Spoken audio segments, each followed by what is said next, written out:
Hi there, President Pennybaker.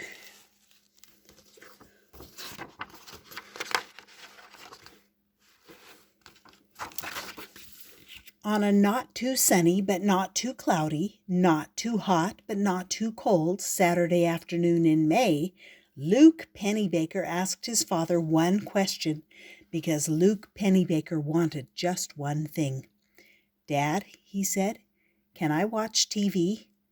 His dad didn't say yes, as Luke thought he should have, and he didn't say no, as he usually did when Luke asked him if he could watch TV.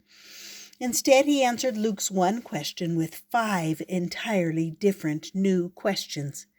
Luke thought that was unfair because one question deserved one answer, not 5 more questions. Did you clean your room? Did you eat your lunch? Did you brush your teeth this morning? Did you feed the fish? Did you ask your mother if she needs help with anything? No, no, no, no, no, answered Luke. Then he asked again. So, can I watch TV? This time, his dad gave him just one answer. No. So Luke Pennybaker cleaned his room, ate his lunch, brushed his teeth, fed the fish, and asked his mother if she needed help with anything. Then he went back to his father with his one question. "Dad, now can I watch TV?" Luke Pennybaker's father looked at his son and said, "No." It was at this very moment, this precise moment, this exact time and place, that Luke realized life was unfair. A few moments later, after Luke yelled as loud as he could and was sent to his room, he decided he would do whatever he could to make life fair. And so goes the story of how Luke Pennybaker became the youngest boy ever to run for president. Luke went to school that Monday and announced his candidacy. "Please vote Pennybaker for president," he said. "I promise to make life fair. I promise that if I'm elected president, you'll only have to do homework when you want to. I promise that if I'm elected president, you'll be able to eat dessert any time of the day and go to sleep as late as you want to. I promise that if I'm elected president, every child in America will get a dog or a cat or a hamster or a gerbil or a rabbit or an iguana." The children in Luke's school all cheered, "Pennybaker for president." That week, they set up a campaign office and named Luke's dog, Lily, as the vice presidential candidate. Campaign headquarters. They put up posters and called their cousins, asking them to send their pennies to the Pennybaker for President campaign.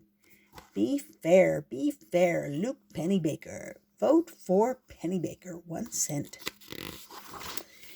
Luke and Lily spent the summer traveling around the country campaigning. They campaigned on top of a mountain in Colorado and on the beach at the Jersey Shore. Vote for Luke Pennybaker. They campaigned in a candy store in Kansas and at a dog show in Detroit. The rest of Luke's family came too, but they were just vacationing. On a campaign stop in New Hampshire, a reporter asked Luke what party he was in. "Luke, are you in the Democratic Party or the Republican Party?" Luke replied, "I'm in the birthday party." He told the reporter that in the birthday party, kids get treated like it's their birthday every day of the year. They get to eat cake and ice cream and open presents every morning. They get to wear shorts in the winter and dirty clothes to fancy parties. They get to play games at school and draw pictures during dinner. They can flood the bathroom when they take a bath and keep their room as messy as they want to. Later that summer at a campaign stop in Iowa, a reporter asked Luke what was the first thing he would do as the youngest president in America. Luke replied, "Paint the White House orange." The other presidential candidates were asked what they thought about Luke's idea. One of the candidates said she thought the White House should be painted blue. The other candidate thought it should be painted red. Red House, the blue house. Plan B, secret plan 6,356 for yours eyes only greenhouse. But Luke liked orange, and it seemed like the rest of the country did too. By late summer, Luke and Lily were leading in the polls. Lily was named most popular pup in the country. Happy Birthday became America's most sung song. We're tired of the unfair. We want Pennybaker for president. Bark for the birthday party, roared the crowds. To show his support, the current president bought 40 gallons of orange paint and started to paint the White House. When he ran out of paint, he bought 40 more gallons and 40 more and then 40 more. By November, the White House was painted orange. On election morning, Luke went to cast his vote, but was told he couldn't vote because he was too young. Luke went on TV to point out how unfair it was that he was not allowed to vote. Lily stood by his side and barked because she hadn't been allowed to vote either. "We'll vote for you," said the voters. Luke and Lily won the election by a landslide. In January, President Luke Pennybaker and Vice President Lily Pennybaker moved into the Orange White House and ordered cake, ice cream, and presents for every person and bones for every dog in America.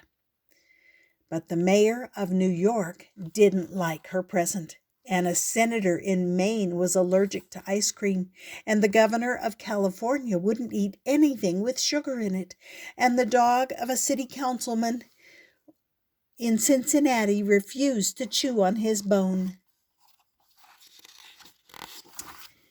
And the phone started ringing, and Lily wouldn't stop barking, and everyone wanted to talk to President Pennybaker.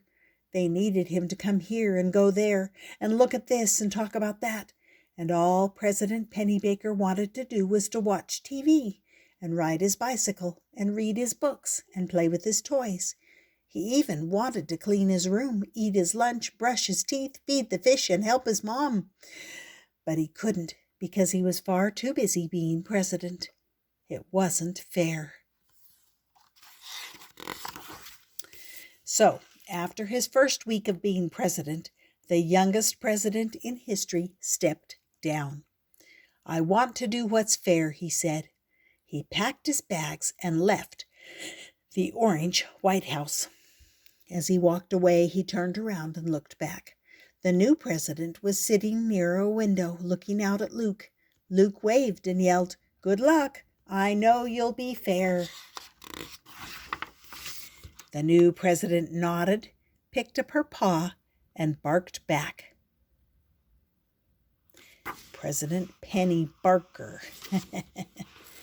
And that was called President Pennybaker. A nice election book for you for this season. Hope you enjoyed it and that you subscribe and come back often. And we'll see you next time here on Stories with Grandma.